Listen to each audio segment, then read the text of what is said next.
unidentified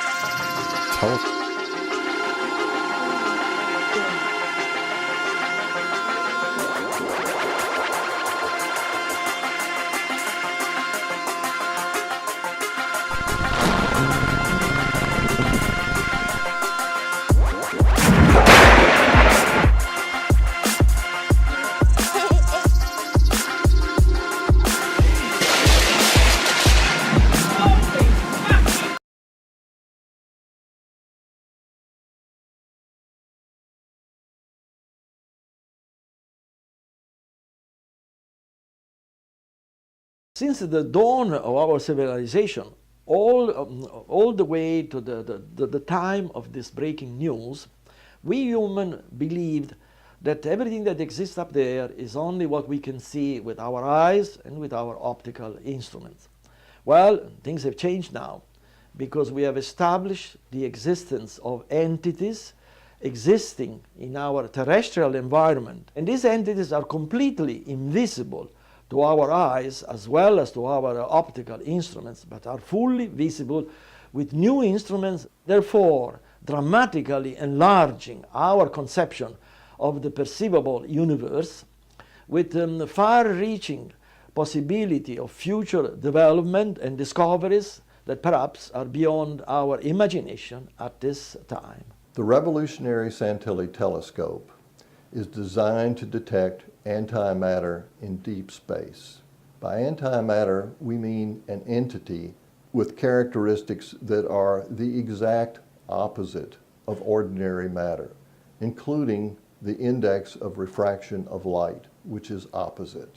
As you can see in the diagram, we have two telescopes, the Santilli and the Galileo.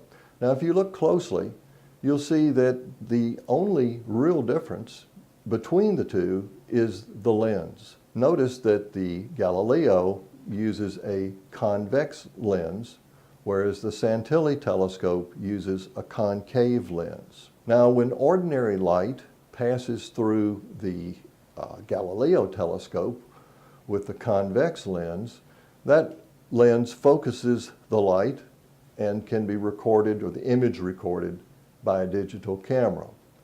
Should antimatter light pass through the convex lens, it would merely be dispersed along the walls of the telescope and not be focused at all.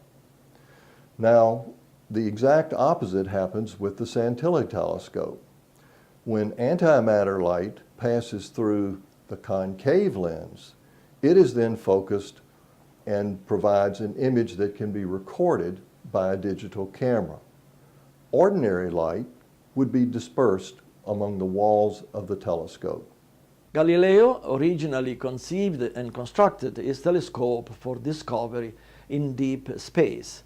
But as we all know, Galileo telescope is today used for all sorts of terrestrial view.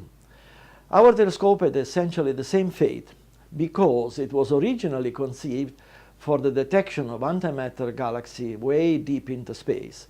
However, to our great surprise, we discovered that our telescope can equally detect entities in our terrestrial environment that are completely invisible to our eyes, to our binoculars, or to Galileo telescope, but they are fully visible in cameras attached to our telescope, for which reason we call them invisible terrestrial entities, ITE. We have detected at least two types of ITE. The first type, also called dark ITE, essentially consists of entities leaving a dark image in the background of digital cameras attached to our new telescope. And the second type, called bright ITE, essentially consists of entities leaving this time a bright image in the background of digital camera attached to our telescope, often visible without any enlargement. Our discoveries of invisible terrestrial entities has been independently verified by American astronomers, also according to publications available in the internet. I am a scientist, formerly from MIT, Harvard, and other leading institutions around the world. As such, my duty is that of documenting the existence, quote unquote, of those entities The question what those entities are must be answered by our government, because those entities appear to conduct unauthorized surveillance of rather sensitive civilian, industrial, and military installations. What we have learned is that reality is much bigger than we originally supposed. Reality consists not only of things that we can see and observe with our eyes and ordinary telescopes, but things that we can't see with our eyes and with ordinary telescopes. But the Santilli telescope allows us to see things that we have never seen before.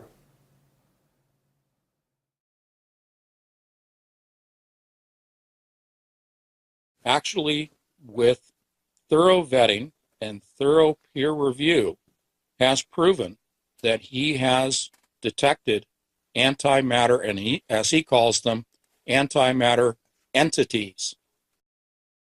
Yeah, in their photographic images, not only are they seeing dark streaks, but they're actually seeing light and dark objects that are moving on the photographic film.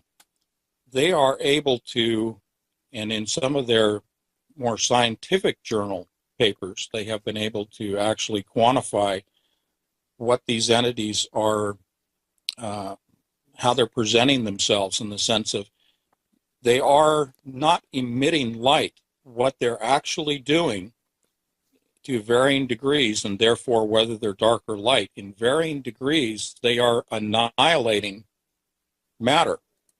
So as we've always heard from Star Trek, that if you bring matter and antimatter together, they destruct one another, they annihilate.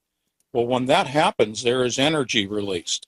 This is very similar to a nuclear fission, not a fusion, but a fission type of reaction, where you're seeing the splitting of atoms, and then energy is released in the form of photons and gamma rays and alpha and beta rays. But anyway, the point is, they're light and dark because of the energy levels that they give off, depending on the type of annihilation and the type of material that they're encountering, causing that annihilation.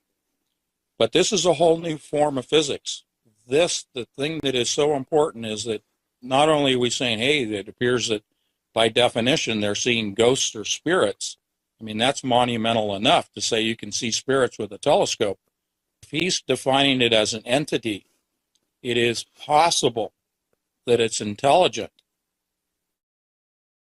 To define that, we'll go to great lengths to try to hide the truth from us.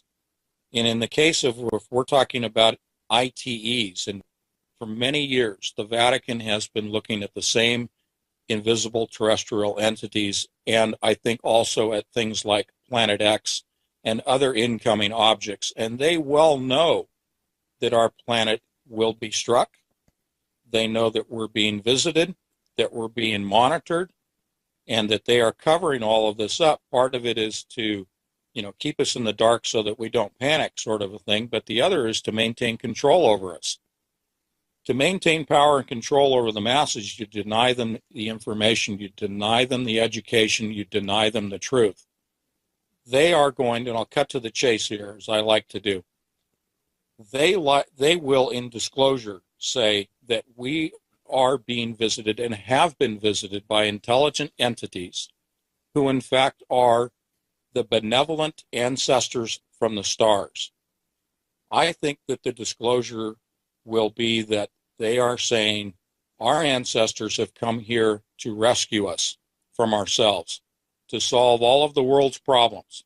And we need to turn ourselves over to these ancestors, follow their lead, follow their technology, do whatever we're told, because they are benevolent.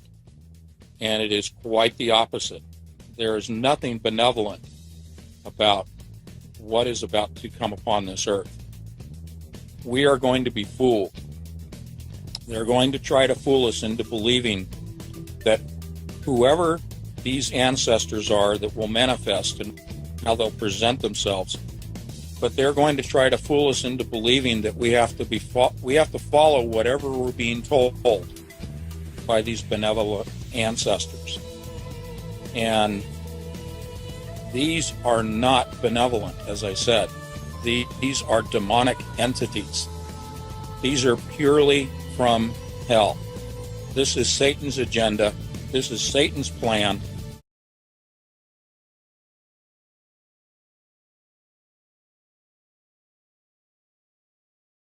Thing called Project Lucifer. What is that?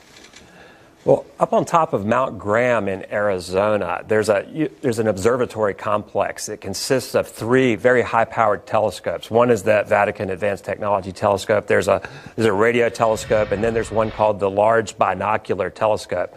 This is the most powerful telescope in the world. In fact, an infrared camera named Lucifer, which is really a kind of an odd name for a camera.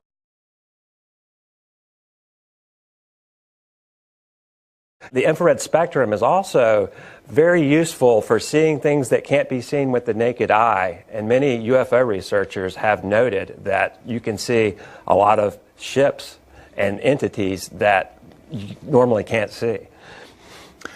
Tell me about what the Vatican astronomers are telling you, or what others, experts, I mean, you had a research team. Right. Tell me a few of the things they're telling Well, you. first of all, the day that we spent on Mount Graham, the entire day there, we had the Jesuits speaking to us face to face. We also had systems engineers. It was astonishing, the access that they gave us. And one of the things we found amazing in the use of the Lucifer device and even the other telescopes is how commonly the astronomers spoke of UFOs. We were just taken back by the fact that it was almost a nuisance to them that there are so many. This telescope, the Vatican Advanced Technology Telescope, it was the first of the new technology telescopes that has been considered pretty much the norm now in developing telescopes. With the advance of computer technology, we have the capability of bringing that advanced technology directly into our telescope. So it's an expandable, it's almost like it's a living machine, so it can grow as technology grows.